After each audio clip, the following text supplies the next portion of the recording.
Okay, cool. Well, maybe do you want to tell me a little bit about like your involvement with the movement, how you came to be involved, and then sort of like the problems you encountered that brought you to work on designing this, or whatever genesis is is the right story. Yeah, yeah, cool. So my background is, well, I mean, it's say how far back do you go? I was raised in this really in a fundamentalist Christian church in a really remote area, and in New Zealand, so a remote part of New Zealand, so like a super remote part of the world, Wow. um, Yeah. with a really uh, yeah, my whole reality was sort of dictated. Like, this is how the world is. This is Yeah. morals. These are the choices you're supposed to make.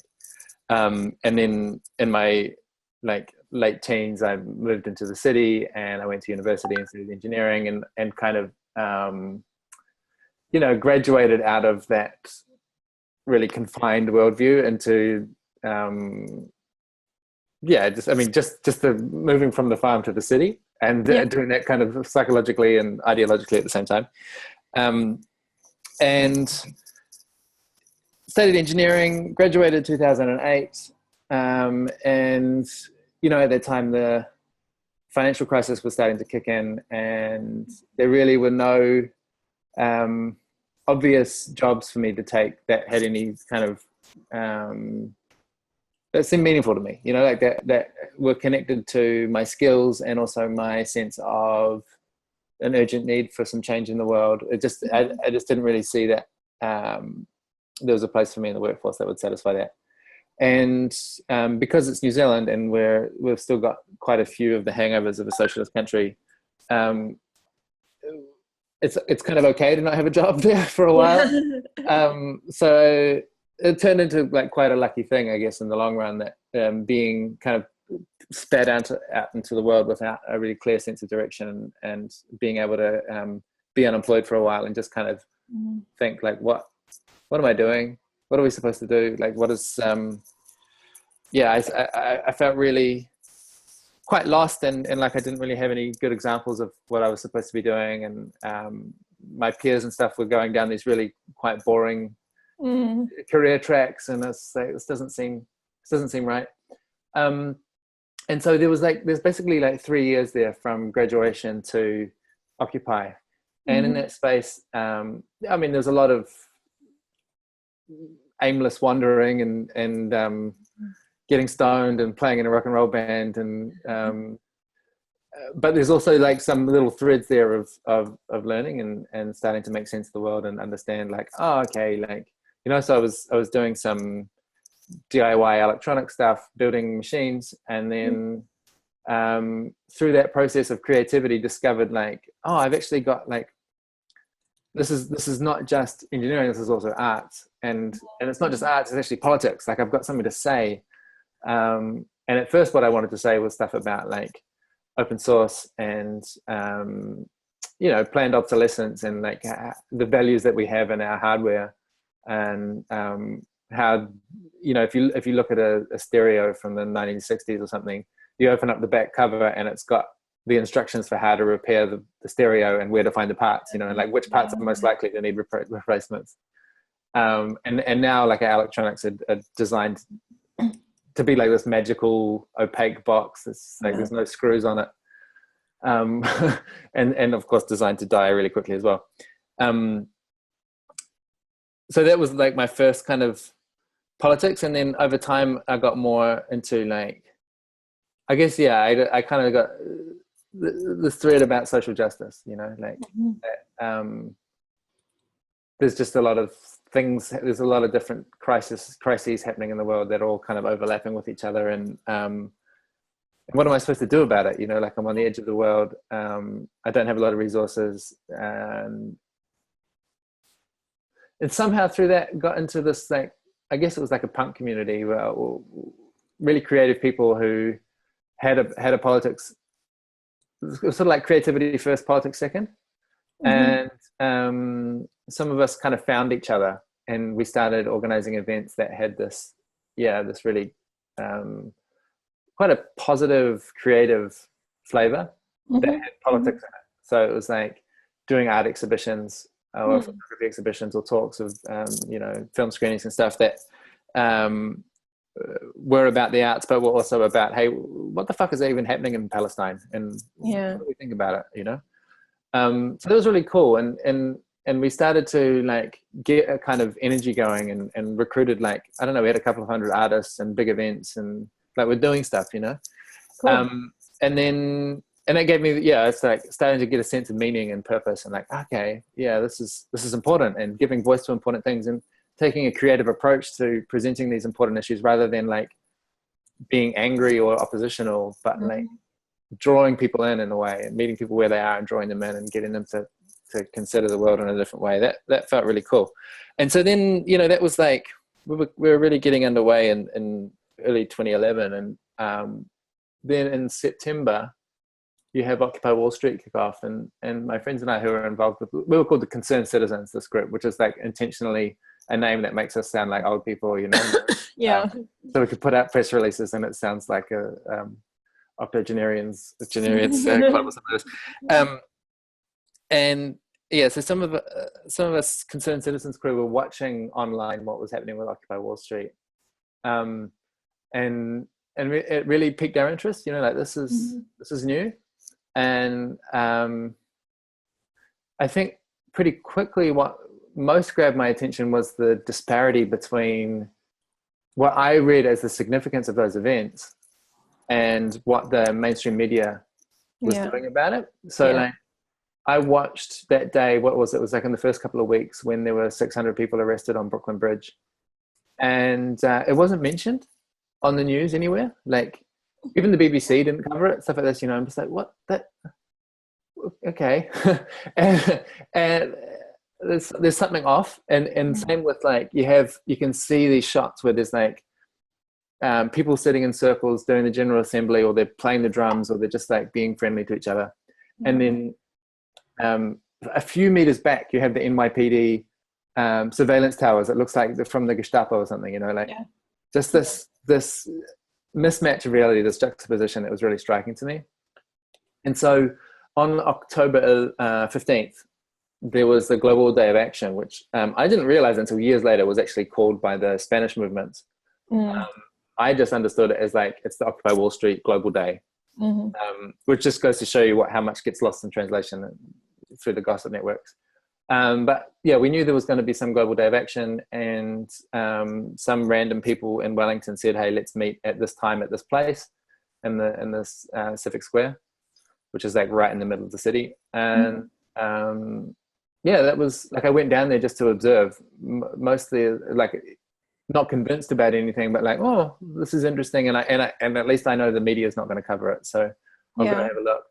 And very rapidly, like within an hour or two, it was like some gateways had started opening, and I was drawn into new experiences that I hadn't had before. Like someone said, remember, right, we were all kind of milling around aimlessly, like not really sure what we were supposed to do, and because it wasn't like a really strong organization that pulled it together.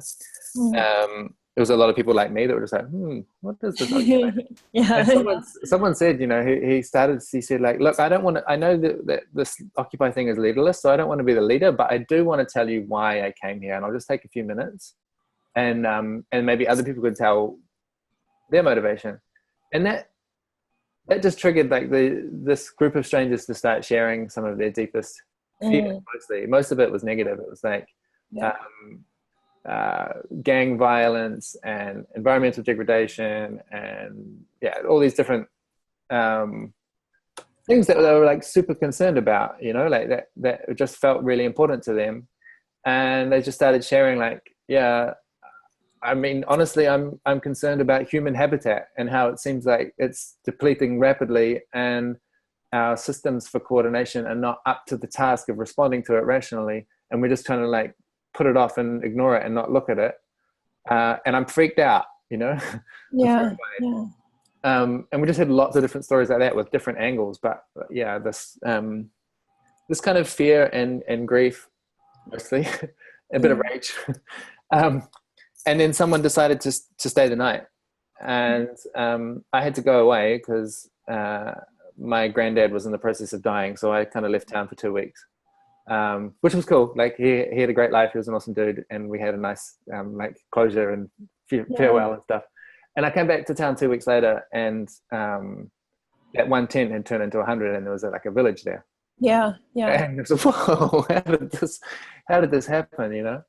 And and the tone had shifted. It had shifted gears from this kind of rage and grief thing into a really, really positive, really welcoming, really compassionate, very caring space, which was just like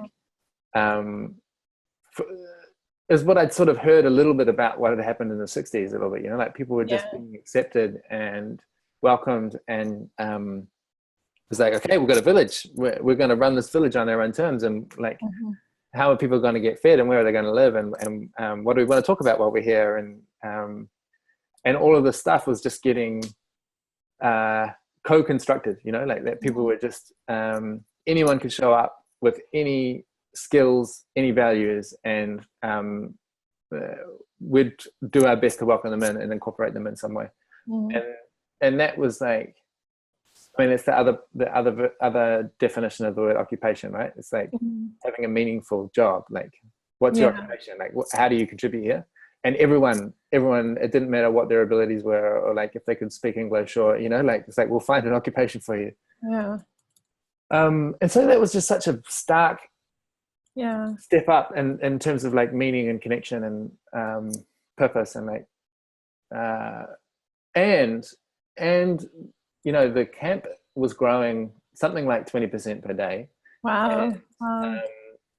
And I was, I'm like kind of a digital geek kind of a person, and a bit of a comms freak as well. Like I consume a lot of information, I produce a lot of information, and so I was plugged in online a lot. And I kind of made it part of my job to stay in touch with what was happening internationally and reporting that back locally.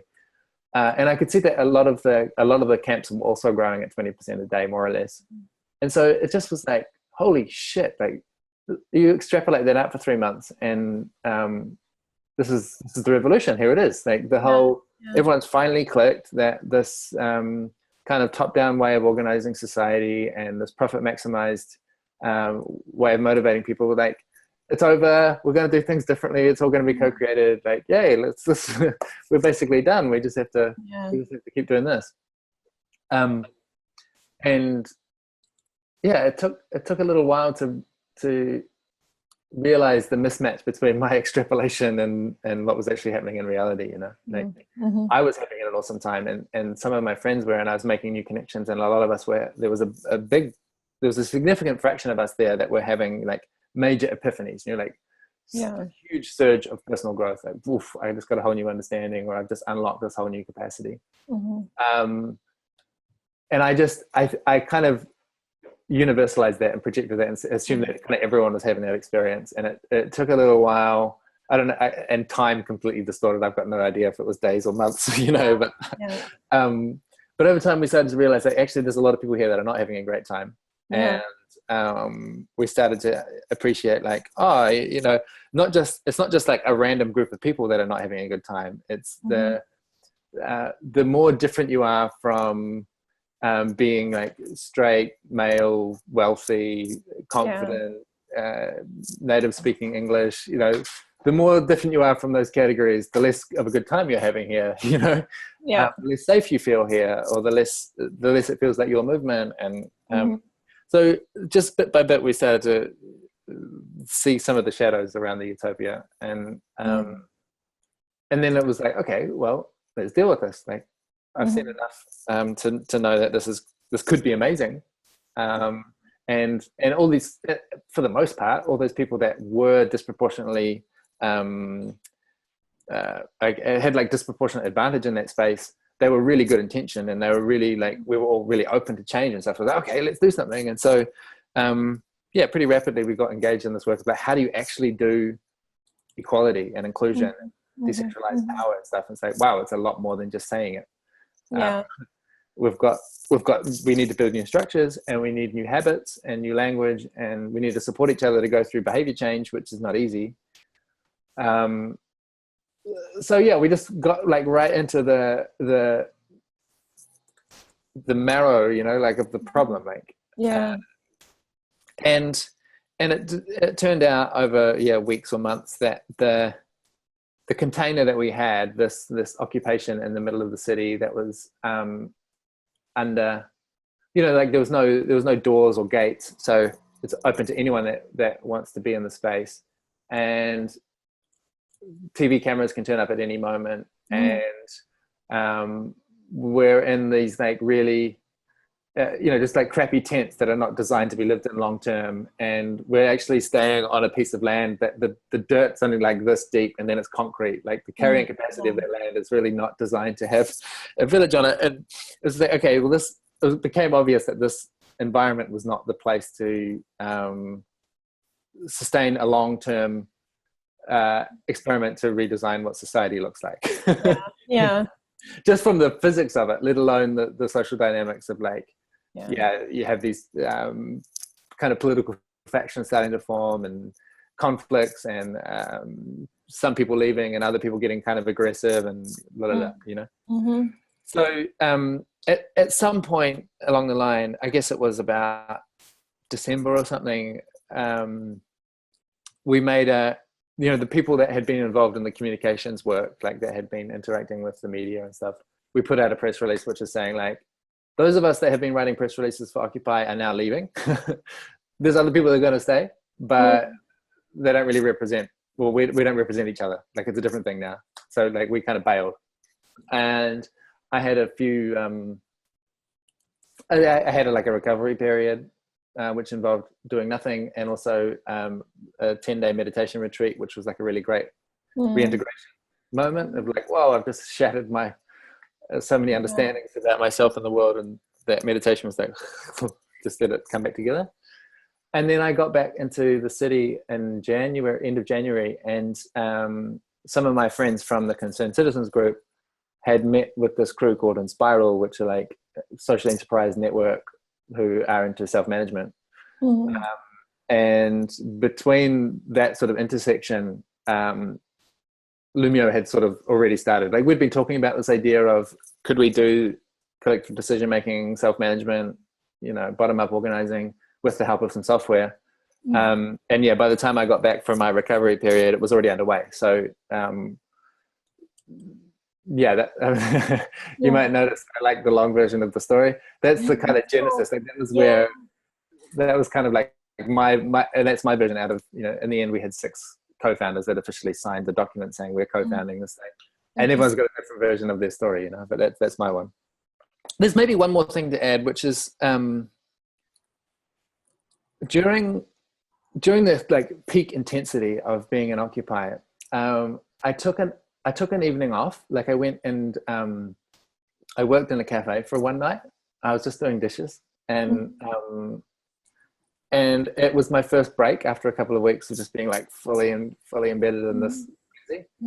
And again, just having that little bit of space, it was like a reintegration thing, and that crystallized a whole bunch of ideas. And I apologized to the person I was working with in the cafe. I was like, hey, look, I'm going through something really intense, and excuse me, but I'm going to be a bit useless today. I'm going to try my hardest. But I went around the corner and I bought a notebook, and I just was like, I've got so much insight and so many new discoveries that I have to start writing down. And so I started writing all this thing. And basically the essence of it was like, I started to sketch out this idea that you could bootstrap collective intelligence. So that you start with the General Assembly, people sitting around in a circle, and you start to get a flavor of like, okay, we can have, when the conditions are right, we can have a collective intelligence that is vastly superior to any individual, and not just smarter, but also more compassionate, more creative, like has a long-term view on society, like all this. It's like just a intelligence that's far better than any one of us.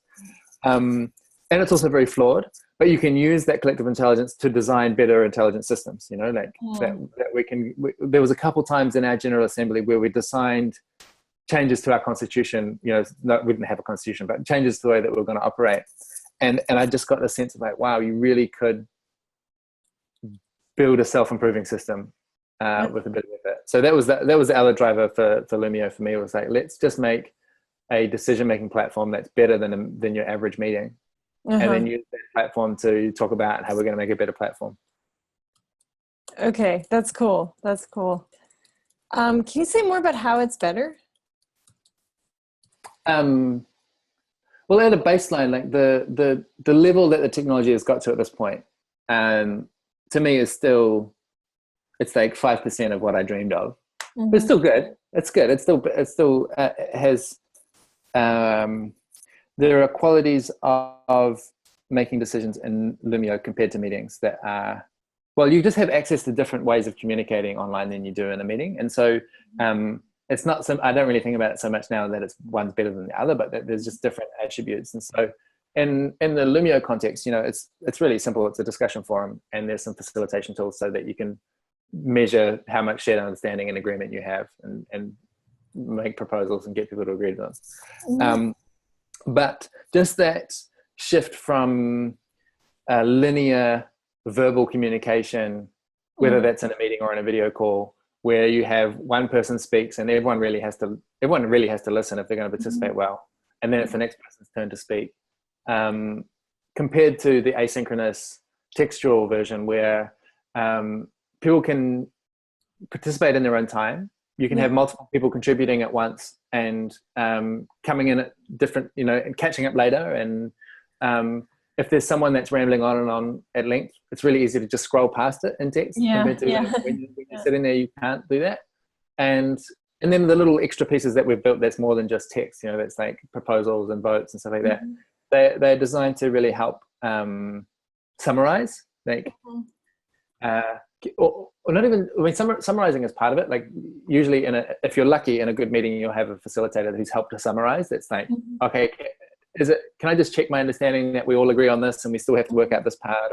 Mhm. Um, but there's another aspect, which is like in a face-to-face deliberation, it's really, really common if there's not enough structure or if the structure is not right.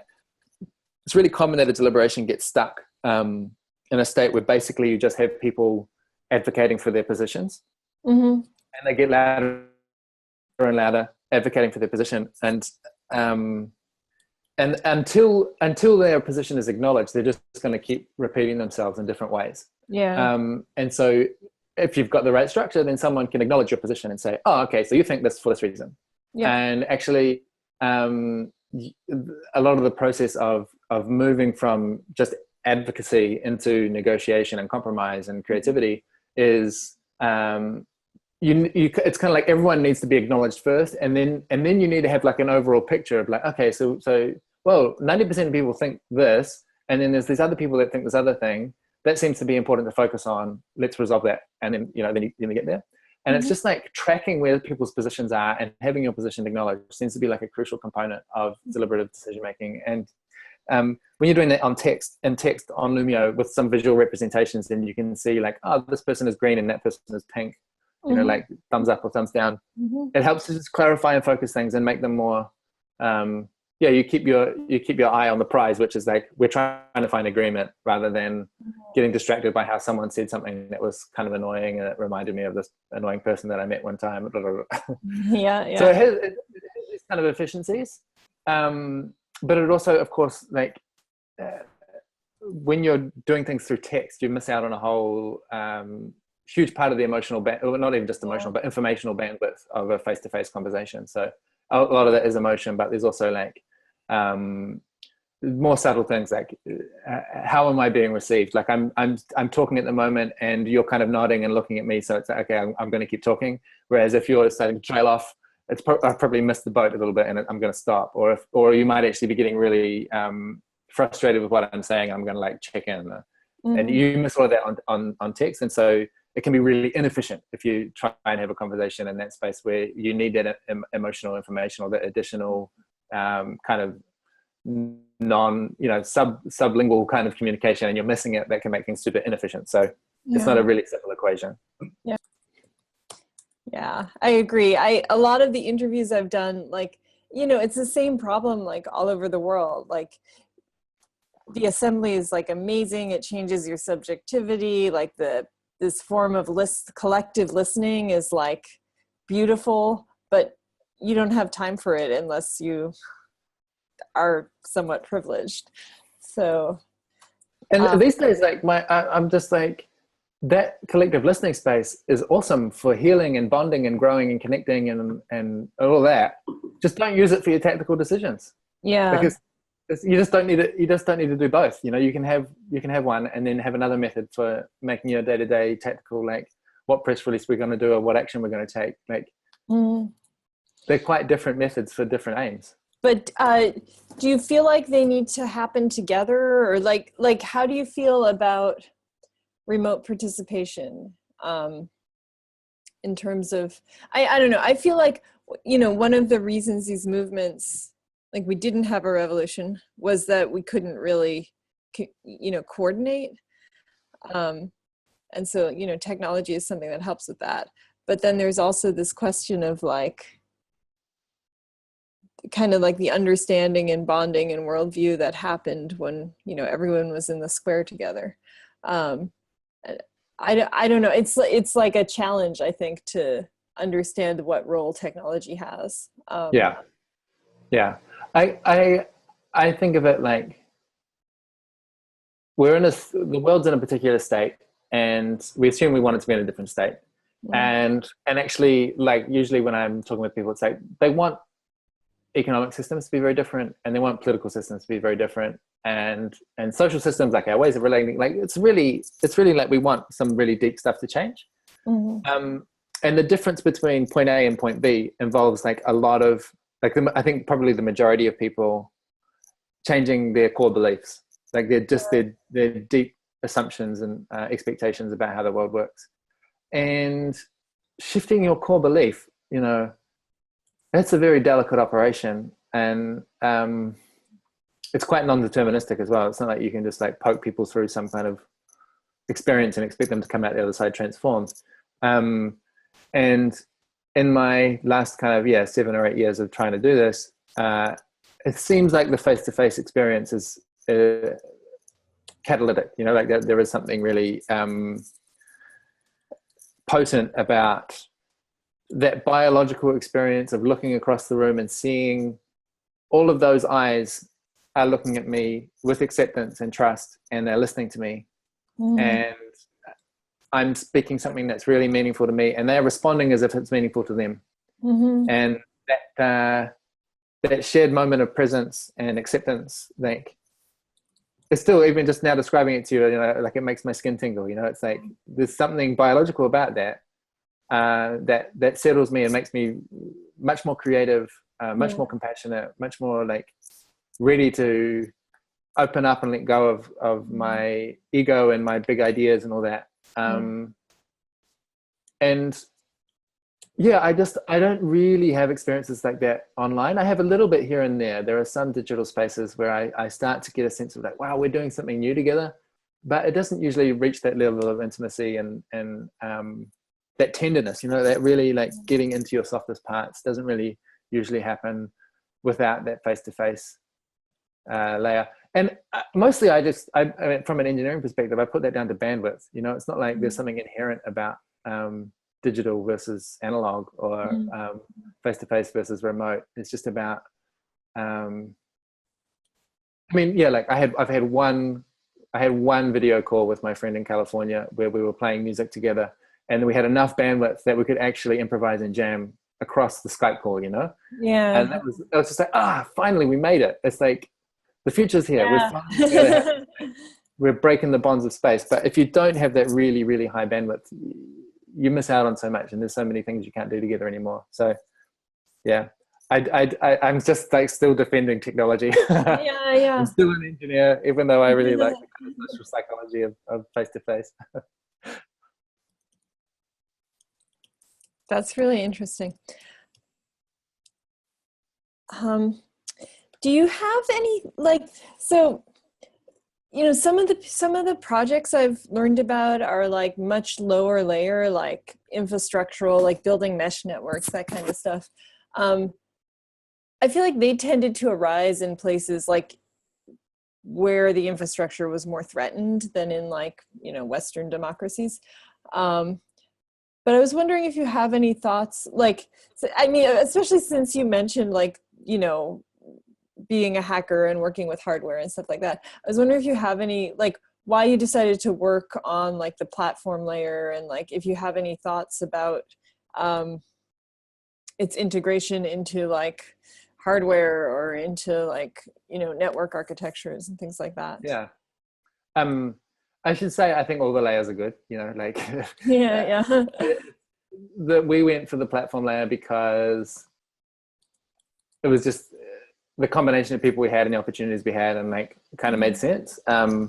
Yeah, my skills are actually better suited to doing embedded computing and stuff like that, but that's not, you know, that didn't really make sense. And at the same token is like, if we'd skipped the technology altogether and just said, hey, we're going to be a consultancy that teaches you deliberation, we probably wouldn't have got very far, and people wouldn't be inviting us to conferences and trying to give us money and stuff. Yeah. And so just technology has this kind of, it's like packaging, you know, like, Yeah, I know. I know. like, oh, that's shiny and I'll buy it in a way that if you put it in a different packaging, they're not so interested. But yeah, like I said at the start about what's the difference between your 1960s hi-fi system and your iPod, that like the design decisions that went into those devices, what kind of affordances do they have? What kind of behaviors do they invite? What kind of self-image do they suggest to you? Yeah. And one of the activities I did in my period of kind of like not sure what I was up to from 2008 to 2011 was teaching people about electronics and just like demystifying how, like, it's like, okay, so you've got electric current and you've got resistors and capacitors and like inductors. You should know about how a transistor works. There's some basic like switches and dials and stuff and how those work. But like in an afternoon, I can convey to you like the basic operating principles of how electricity works with some simple metaphors, and we can do some practical hands-on stuff. And you're gonna understand at a simple level, like, you know, yeah, okay, here's a computer, there's a bunch of keys on it, those are all switches, there's a plug, you know, that's got part of it's about power and part of it's about data. Like, it's not that hard to convey the fundamentals of electronics. And if I had more than half a day, we could go all the way from the bottom of the stack to the top, you know, like how does binary encoding work? Like, how do we get information into ones and zeros, and how do, the transistors, and how does that build up until we get to machine language, and then more and more high level until we get to the point where it's like a graphic interface where I can click and then my friend is there. Like, all of those concepts individually they're not baffling, you know, like you can get at them reasonably easy with a good teacher and some motivation to learn. But the difference between the hi-fi stereo from the 60s that has the schematic on the back panel and the iPod is that the hi-fi suggests to you that it's understandable and it's interactive, that you should be able to get in there and do something about it. Whereas the iPod says, this is space age, this is beyond you, there's no way that you'll ever be smart enough, this is basically magic in a box, and you should be grateful that we've even given you a chance to play with it. And how dare you even imagine looking on the inside, you know. Not to mention the like environmental side of things, but just that kind of relationship between the subject and the object is, and I don't know what to do about this. It's not like I've got a recommendation that we should go back to putting schematics and everything, because the schematic for an iPod is like probably a factor of 100,000 times more complex than one for my hi-fi, you know. If you're going to include all the information in there, it's not like there's an easy solution to this. And these kind of shiny, polished, accessible interfaces, they're accessible, you know. They actually reach a lot further. Like, we can all be grumpy about how Facebook took over the world, but they also gave people a publishing platform that was just like infinitely more accessible than any of their predecessors, and it gave people the things that they wanted, which was like a really useful address book and a way to reach your friends and share photos and a little bit of text here and there. Like, that's all people wanted, and us hackers were going crazy with like, we're going to change the world and do all this complicated shit, but we didn't get the basic accessibility right, and so we missed the boat. you know. So Yeah. yeah, it's not there's no easy solution that I'm just like trying to hit people over the head with. But all that said, I am really interested in basically replacing the whole stack. Not the Yeah. whole stack. Like, there's lots of bits that are good. Like machine language is pretty good, binary is pretty good, transistors are pretty good. But yeah, the networking layer and up usually has got some. Well, I mean, I think Internet Protocol had some naivety built into it, which was like the naivety was if we just get people connecting to each other, then kind of we'll have some kind of somewhere between a socialist, libertarian, anarchist paradise, and didn't really account for entrenched power and bodies and states and things like that. Yeah. And now I think there's another wave. Like there's so much action at the moment on building decentralized systems, and most of that action, most of the attention about that action is on cryptocurrency and basically a whole bunch of speculative technology that has got really low probability of delivering anything valuable. Yeah. Yeah. And really high attention grabbing potential because it combines like our techno fantasism with get rich quick mythology. So like, what a holy combo. Yeah. But there's actually a ton of action, people building really useful stuff without the hype that is coming. It's like a second generation or a third generation where people have got a little bit more maturity in their thinking. That's not just we need connectivity. It's like we need connectivity and we actually need some measures to look after people's privacy. And if we want to do inclusion and diversity and participation, we have to think about what are people's barriers to access and what are the threats? Like how could someone take advantage of this? And how are we going to design a system so that it's like I think we're always going to have inequality, but can we design a system that is less prone to inequality than the current ones that we have? And you're seeing these systems start to get constructed. And like my favorite one is Scuttlebutt and the whole kind of ecosystem around Scuttlebutt. Yeah. And that's it goes as deep as Internet Protocol layer. Like it works with the internet if it's available, but it doesn't need it. It's like it's a way of sharing information around. And from that point up, it's built by people with real, like an intelligent, quite sophisticated understanding of how power works and what do people need and like how do you build good software and how do you resource it, all that sort of stuff. Like there's just a really there's like a critical mass of different factors that make me really confident that useful stuff is getting produced there in a way that has a deep kind of credibility and not a lot of hype. So I'm really excited about that. And yeah, I'm like, if I wasn't doing what I'm doing, I would be building mesh networks in far off places, or I would be building assistive technologies for people with different physical disabilities, or like I think there's so many hardware things to do that have a lot of social benefit. I think there's so many major leverage points where you can really improve people's lives for a little bit of silicon. But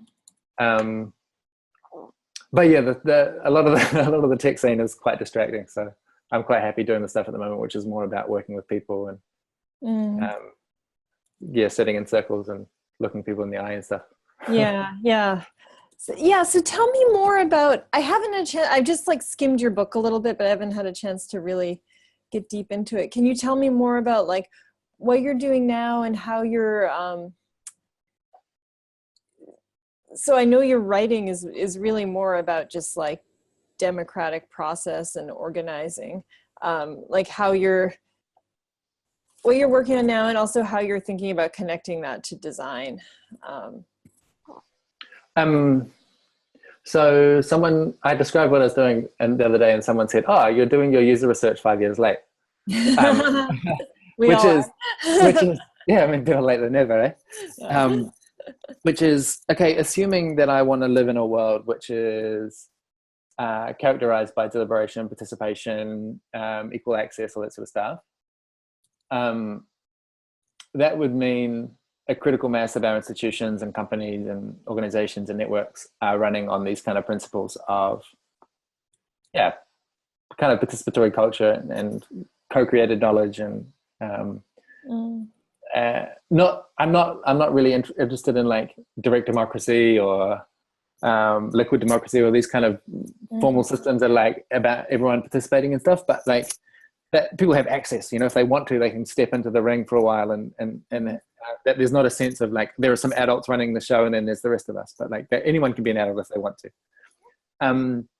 That's the destination that I want to get to, and so I've opened up the question, which is like, okay, what do people need aside from the software that we've built, which I have this assumption that's useful, but just putting that aside for a second, like what do people need? Even the ones that are trying to get there, like not the ones that are entrenched and resistant, but the ones that are trying to organize in a collaborative way, what do they struggle with? That's really the question. Like what gets in the way? Like, why is this hard? Why is it that in the long run, it seems that top-down hierarchy and a profit motivation seem to be more resilient than mission-oriented, bottom-up collaborative organizing? Like why is that one more fit for purpose in the long run? And yeah, there's all these people that are trying to do good work in a good way, and what do they struggle with? And so that was like about March last year, I hit the road and with my partner, who we met at Occupy, and then she's been working with me on Lumio and like and then Spiral and all that. So we're like kind of, our lives are enmeshed, and we've just been traveling for 18 months and visiting just a really broad range of different kinds of groups that are trying to do something inclusive and collaborative, and quite intentionally sampling from a huge diversity. So we worked with the city government in Seoul, and we worked with some like really like radical, it's like an NGO, but it's not even an NGO. It's like this informal community project in some slums in Buenos Aires that are it's kind of like a mutual aid network building houses for people in slums, and you know, like anarchist occupied spaces in Barcelona, and startups in Berlin, and they really like old co-ops in Dublin, and like really like reaching for lots of different kinds of groups that are trying to do this collaboration thing, and just going, what is it that's hard for you? And also, I guess, bringing along this assumption with me that that something in my experience and in our experience, we've actually solved most of those challenges. That's the assumption that I only kind of noticed that I was bringing with me recently, that like I've had these collaborative experiences. Like, so Lumio, the company, is a workaround cooperative. We've co-designed a self-management system that we had up to 16 people. Now there's 10 people in the co-op, and it seems to be thriving. Like as a management system, it seems to work really well. It seems like we've had challenges and then designed solutions to them that really have resulted in an organizational structure that really works for us. That's really like it's optimized for personal development and for focused productivity, get shit done, and we're operating in the marketplace, so we're forced to be efficient and develop, and deliver quantifiable value to people. So it's like I've got this assumption that we've come up with a formula that works for us. I also know that the formula is not going to be translatable directly to other contexts, and so it's like this research project has been encountering all these groups and going, what is it that you struggle with, and what's my language for how we struggled with that thing, and what do we do about it, and what are other people doing about it, and starting to do this kind of like nomadic body of knowledge shaping what we call the patterns of decentralized organizing. So like, what is the stuff that just comes up when you have a bunch of people that were enculturated in hierarchical, dominator norms, and now are trying to do a more collaborative, more equal footing, peer-to-peer thing? Like, what are the kind of recurring challenges that they face? How can we talk about them in a way that's useful and opens up new insights?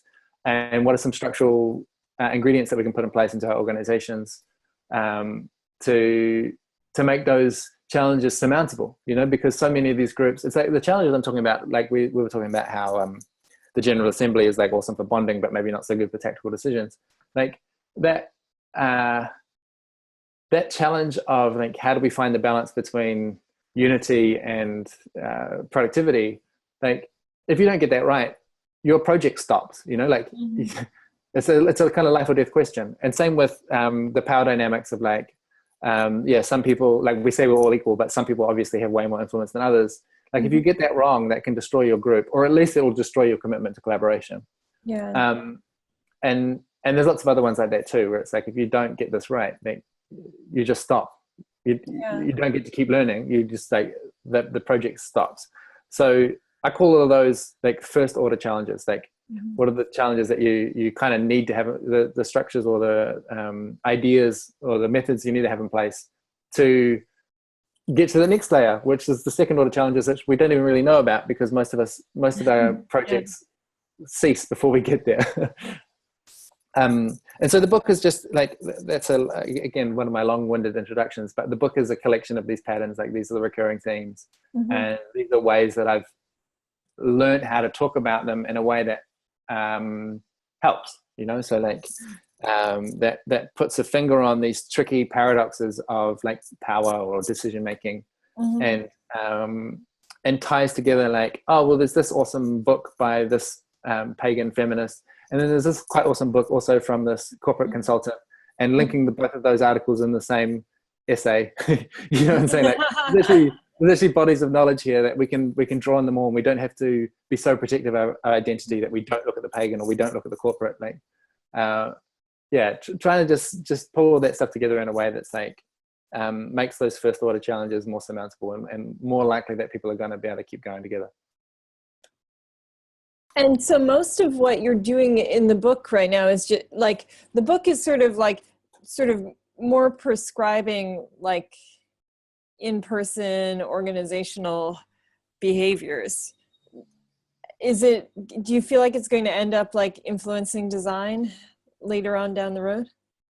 My assumption is to design a really great participatory system, you need to be in a participatory system. And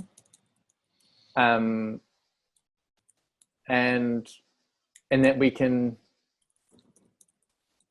like if I was on my own, I don't think I would do a good job of designing Lumiere, for instance. But because I'm in a co-op, and that co-op's inside of a network, and that network's actually connected with other networks, I think we can do kind of a goodish job, and that we can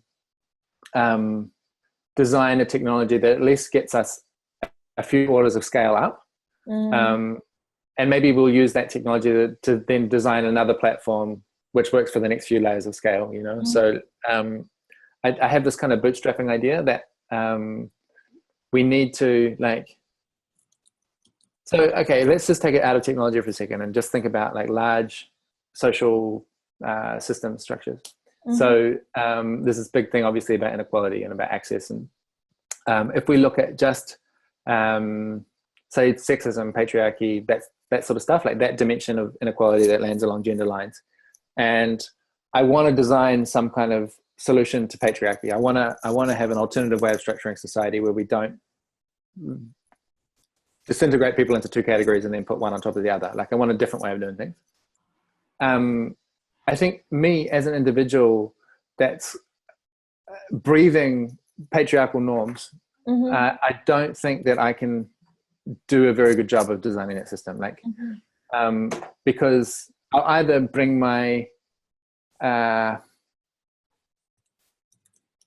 either bring my expectations or my unconscious biases along with me, or I would just design something in opposition to, which just reinforces the same logic. And I don't think like, I mean, I think it would be better to have a matriarchy, but I don't think that's like as far as we can go, Yeah. And so there's part of that, like, in my experience of being in groups that feel less patriarchal, it seems like there's a role for the individual. There's something that I have to do about me, and there's something that we have to do with each other about undoing those biases and constructing new ways of relating to each other, just within this little bubble, just within this temporary moment with the 10 of us. Like, can we relate to each other in a way that gender is not the determining factor of who gets listened to and who gets paid? Like, can we do that? And then once we've got that experience with just the 10 of us, maybe we can design something that works for 1,000. And once we've got that 1,000, then maybe we can design the thing that works for 1,000,000. That's kind of what I'm getting at. And And I say it as if it's like you go from the bottom up, but I don't really think it works like that either. I think you can work at all the scales at once, but that they are they're all enmeshed with each other. Like you can't really, I mean, and we see this all the time. Like there's really important figures in building technological systems that turns out they're a rapist, or it's like, and it's like it leaves their work just completely tainted. You're like, I don't want anything to do with that because there's some really lacking integrity at the root of that. But that's the world we live in. Like a lot of people are rapists, and we have to kind of work with them as well. And so that's what I'm saying. It's not like we have to do this like personal, become pure and then construct pure systems. It's like the big systems are interacting with us at the small scale as well. And I think we need to pay attention to all the scales. And it seems to be in my touring around and meeting lots of groups that a lot of groups or individuals tend to focus at one end of the scale or the other, and it's quite rare to find people that are integrating across the spectrum. So you have like the sort of where the 60s wound up in this like new age self-help personal transformation thing that kind of lost track of like oh yeah, I work for Coca-Cola, but I'm also doing a lot of yoga. But or then you have like what I see in the like blockchain space, which is all about how we're transforming massive systems, and no self-reflection at all about like what does our company look like how will we actually relating to each other and who has access and that sort of thing. And I think we need both. Although the blockchain people seem to really like yoga too. I wasn't at this conference. This guy I work with was at some conference in London, I think, and they had blockchain yoga every morning. Good. That's good. That's a start. To open your mind, I guess. I don't know. Anyway, let me just write this. Great. Can I go back to, actually, this is just more of a question that I have. It's less, I don't think it's really a topic of my book, although it's kind of like another project that's happening now where we're kind of doing research. I'm on this research project that's like affiliated with Stanford that's about like how to sustain open source projects. And how to make places for participation when there are all these questions of digital literacy, et cetera, et cetera. And thinking about open source as a form of like critical infrastructure, that like some of these technologies and which ones we don't know, we're working on defining that, are like actually essential to like communities thriving and humans thriving. Okay, all of that. So that's like the project, which is sort of like the next phase after all this research I've done, which is like people had these amazing ideas and then they floundered. A lot of them floundered because of funding and time and participation and exhaustion and state repression. And, now how do we support them? And so I'm curious about like your decision to make something that is like legible to the marketplace, and like how are you negotiating with capitalism? I guess is can you talk about that a little bit?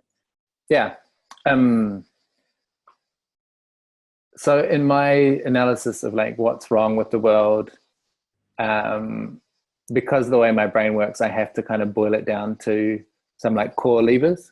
And I know that they're not like, it's not like I've diagnosed reality, but it's like having a small set of problems is like just how I make sense.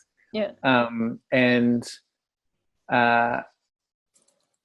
within that frame, like capitalism is a useful lever for me. Like this idea that you have, I mean, there's different ways to think about it. One is that you have a minority of people that own things, and then a majority of people that they own things and therefore they get to live well. And then a majority of people that have to work and maybe they'll get to live well. Like they have to work to live, and maybe if they're lucky, they'll get to live well. That dynamic, this difference between who owns stuff and profits from it and who does all the labor to reproduce it, that dynamic's really useful for my analysis. And similarly, like yes, stuff about property and how the difference between private and public, or between private and common. Like those are really useful concepts for me for guiding my ethical decisions. And so like I have a few heuristics, I guess, which I bring into any negotiation about how we're going to design our company.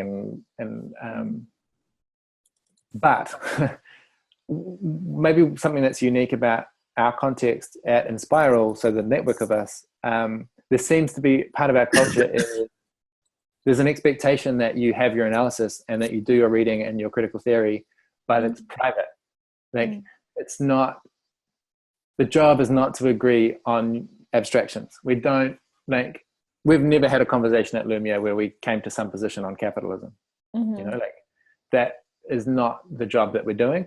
The way that we've made decisions about, like, should the software be open source, what kind of legal structure is appropriate, what kind of business model, where do we get funding from, that we've all approached those from first principles, which is like everyone that is, well, we have this sense of like proportionality, that if you're, the more that you're affected by a decision, the more you should participate in it, or the more that you should have access to participating. And that everyone that, yeah, for the people that so like on the decision about what kind of company should we build, say, well, the people who are trying to earn a livelihood from this company, they have, it's the most significant impact is on them. So they get, anyone that's involved in like trying to make a livelihood from this thing should be able to come together and discuss what are the appropriate forms that are going to suit us. And in that context, for me to say like, oh, in my analysis, capitalism is the problem and we shouldn't, you know, like it doesn't go down very well. But for me to say like, well, what can we agree on from all of our different positions? You know, like we've got a diversity of people with different experiences, you know, from radical activists to successful business people and Christians and pagans and atheists, and, you know, like there's people that are coming with different values and views, and we go like, let's just figure out together like what can we agree on.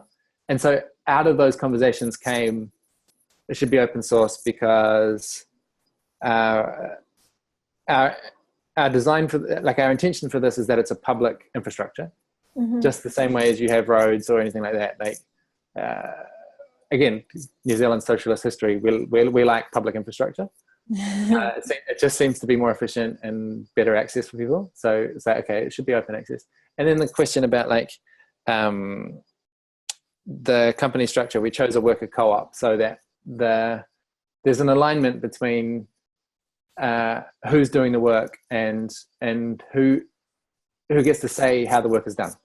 You know, the who and how are aligned. And we settled on a constitution which says this is our social mission. It's a priority. It's about making it easy for people to participate in decisions that affect them. And we've chosen as a tactic that we're going to operate in the marketplace because we think it's the like the most effective form for the context that we're in, is to be generating your own resources and building a self-sustaining enterprise. That's we had this phrase for a long time, which is about being free to chart your own course, you know, like not being at the behest of philanthropic funders or donations or something like this, but like if you can be in the marketplace and earn your own way, then you have the freedom to choose how you want to do it. And how that's interacted with our revenue model, like how do we earn money? That's come down to, we just basically agreed, well, we're trying to do a democracy thing, and denying people access to a democracy thing because they don't have money seems like counterproductive. And also we're trying to do this chart your own course thing, so we want to earn a livelihood from this. So we're kind of bounded by money shouldn't be a barrier to access, and also people should pay to use it. Those are sort of like, so somewhere in there we have to figure out a revenue model that makes sense. And we've tried tons of different experiments, and basically what we've settled on now is like, there's a price, this is how much it costs. If you can't afford that, this is where the discount is. If you can't afford that, let us know. And basically anyone that gets in touch will get a free version, you know, but it's like, we've just had to go through this a few steps down. And so that most people, when they arrive, the expectation is like, oh, this is a service and I pay for it. And Okay. people that are more inquisitive, they go like, oh, this thing. And I should say that's just about the hosted version. You know, that's lumio.org. If you Mm, want to just use Lumio, the software, you can. It's open source. You can take it. You can do what you want with it. There's no restriction on that. Like that's mm, yours. But if you want to use our servers and use our customer support and that mm, sort of stuff, then the expectation is most people are going to pay for it. But it's mm. fine if you can't. Yeah, yeah.